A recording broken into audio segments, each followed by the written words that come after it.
Hey guys, welcome back. Today we're going to build a PC for 50,000. Yes, I'm not going to boring you. Let's start. Let's start from the brain. Yes, the CPU. Here we're taking the Ryzen 5 600G. It has 6 cores, 12 threads. No GPU, no worries, because it have integrated graphics. The Radeon Vega 7. Then the motherboard.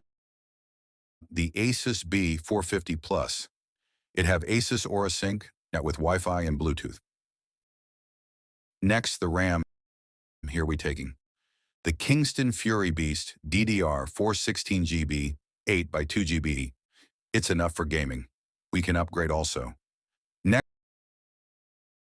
the CPU cooler, ANT Esports C400. Next, the GPU, the GeForce RTX 3060 with 12 gigabytes and 5-year warranty. Next, the PSU, the ANT Esports 450 watts.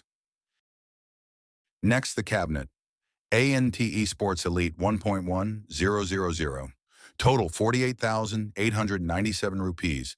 This is our PC. It can run games at high FP and smoothly. Thanks for watching. See you at next video. Bye.